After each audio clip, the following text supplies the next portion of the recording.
Kami akan duduk Tokyo nak dekat 3 minggu pasal nak shoot program Astro yang namanya Buka Kedai. Program ni akan tengok 4 selebriti kita yang akan jual makanan kat orang Jepun. Mai ikut aku tengok senang ke tidak buat TV program sebenarnya. Yang belum subscribe sila tekan subscribe dulu pasal aku tengok traffic orang yang tengok video aku 70% adalah orang-orang baru sampai channel ni. Morning, day 3. Hari ni hujan. Katanya typhoon akan sampai dalam 2 hari. Let's go. Tengok rumah ni semalam naik memang tak nampak benda kan. Rumah ni atas bukit. Kalau tengok kat sini boleh nampak kawasan bawah. Icik kawah. Nampak tu. Sekarang ni aku nak kena ambil barang-barang kat dalam bas. So nak start shooting kat rumah ni. Banyak gila barang-barang kamera. Ni huyo tinggi. Alamak banjir. Macam mana ni? Yah, basah kasut. Dia orang cakap kalau naik atas ni pergi temple. So rumah yang selepas 30 tahun ni dia kena rebuild balik. Tak recommend untuk teruskan hidup. Bahaya. Tengok rumah ni. Awak gila weh. Macam traditional Japanese house. Kawasan perumahan sebenarnya kat sini. Semalam masa naik memang tak nampak apa-apa. Bila nak mampus tengok rumah hitam tu. Simple. Nak cakap lawa. Pasal rumah dia orang kat sini sebenarnya tak ada lawa pun. Dia macam tak ada identiti. Aku pernah cerita kan pasal rumah Jepun ni. Dia orang tak boleh buat rumah yang permanent. Macam tak berbaloi. Selepas 30 tahun rumah ni dah structurally affected by earthquake. So dia macam value dia turun. Value yang tinggi tu adalah tanah, bukan rumah. Ni dia. Sekarang sudah sampai. Okay, mari kita angkat. Sebelum mati sampai kami set up dulu lighting untuk shooting sekejap lagi. Semua geng dah kat sini. Kamera pun dah sampai. 4 kamera. Satu lagi packaging sudah sampai. Light ni kami nak pasang kat atas ceiling ni. Replace light yang terang ni. Rumah ni kami sewa untuk 2 malam. So boleh pakai untuk shooting geng Buka Kedai. Konon-konon rumah dia orang lah. Duduk kat Jepun lah. Antara talent yang ada adalah Eric dan Sashi Raja Lawak. Tengok rumah ni. Tidur pakai tilam kat sini. Next kita jumpa Ana. Ana ada lagi. Ana ada. Hello. Ada saya mas. Lepas tu rumah ni tengok kat atas. Atas dia bilik 6 katil. Siapa? Oh tak ya. Dah jumpa. Belakang ni ada toilet. Toilet warna hijau. Sini lagi jamban. Shower satu, jamban lagi satu. Ini area lepak-lepak. Area makan-makan. Dah sampai semalam. Okay dah, mari meredah balik. Turun bawah tangga ni yang tinggi. Nak mati. Oi, banyak benda yang orang nak kena bawa turun ni. Penat. Rumah ni kita settle dan nanti lagi 3-4 hari kita datang balik untuk shooting kat sini. Set up balik. Inilah kerja aku. Wow. Bawa ni.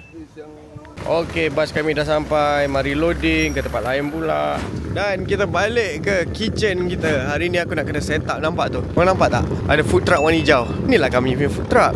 So kerja aku kat sini memang kerja set up, shoot. Set up, shoot. So kadang-kadang orang fikir cameraman ni kerja apa? Oh, tala kamera je, tekan rekod. Tak, sebenarnya ada banyak lagi kerja selain daripada tekan butang rekod. Ni dia kami punya food truck. Hijau tak? Aku rasa aku boleh green screen kan dia jadi benda lain. Maybe ada pokok kelapa ke apa ke. Inilah food truck yang talent kita akan jual makanan Malaysia. Food truck ni akan park kat area Shibuya juga Tengok ada ke tak orang Jepun nak makan mi goreng Malaysia. Lagi 3 hari baru kami shoot pakai food truck ni. So sebelum shooting kami cuba set up dulu 8 biji GoPro yang ada ni. Dan baru tahu apa masalah nak kena settlekan. Satu top shot ni. Satu lagi muka.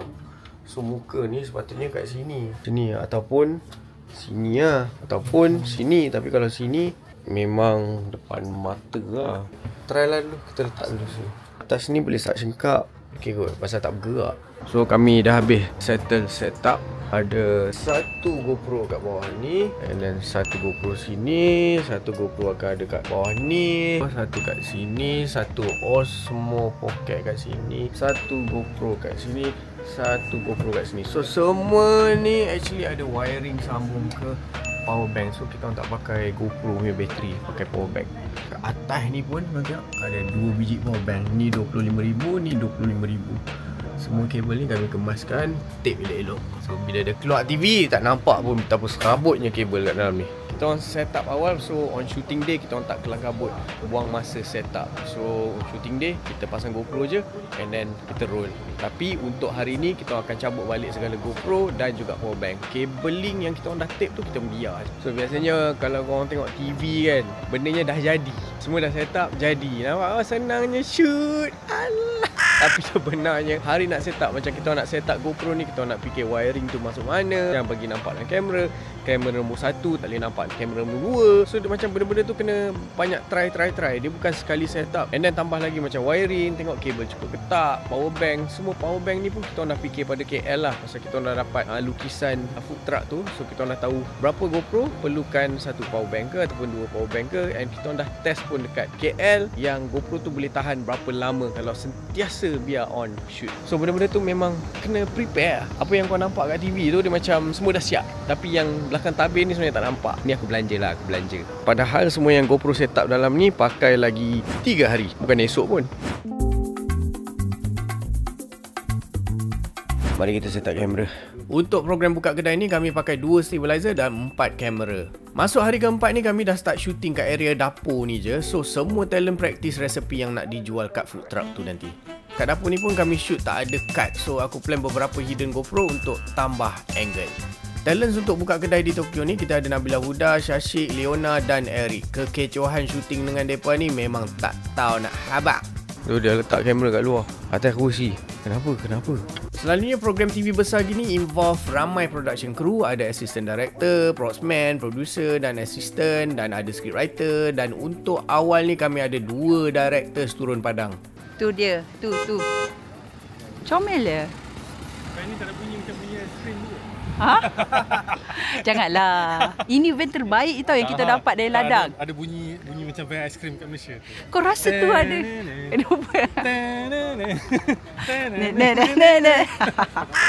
Kerja aku kat sini adalah director of photography. So kalau director direct aku direct cameraman yang lain. So otak kami sync bila shooting. Okay jap, producer take over vlog ni jap. Tapi diorang cakap kan, van ni van ice cream. Ha? Macam van ice cream. Betul ke? Betul? Kau pun satu. Betul kak? Kutuk show sendiri. Bukan gutuk. Buat idea macam tu. Buka aiskrim. Kalau kau buka aiskrim 2 rial, 3 rial. Banyaklah. Cantik aku punya truck ni. Ni okey lah ni. Harga mampu milik. Okay, tadi ada kru kan kat situ. Tapi tengok, dah tak ada kru. Diorang kat mana? Diorang kat sini. Tengah tengok vending machine. Tengah pilih air. Air apa diorang nak beli ni? Kadang tu director pun nak lepas gian juga pegang kamera. Tu director juga tu. Okay, standby. Disebabkan banyak kamera sekali jalan, so lagi senang kami pakai clapperboard. Nak edit nanti senang lah sikit nak sync semua kamera sekali. Kat clapperboard ni akan ada info macam scene apa, hari apa, date apa, siapa director. Show ni sangat random dan kami record je. Nak elak second take. Talent pun semua suka buat lawak. So kalau buat second take confirm tak jadi. Pasal tu kami jalan banyak kamera sekaligus. Tak ada kipas tak apa. Buat efek dengan Nabila Huda. Rahsianya lah kan. Esok aku nak bercerita lah dalam TV production ni. Actually ada berapa orang untuk menjadikan satu program ni. Berapa orang sebenarnya. Korang tengok tahu-tahu keluar TV. So berapa orang sebenarnya. Hari ni korang nampak macam kru-kru je kan. Kru-kru pegang kamera. Lepas tu yang lain tu tak pegang apa-apa. So siapa orang-orang yang tak pegang apa-apa ni? Kami sudah wrap untuk hari ke-3. Dan tengok bersepah kami barang habis bersepah. 1 ronin, 2 ronin, semua bersepah. Esok kami akan sambung shoot lagi kat sini.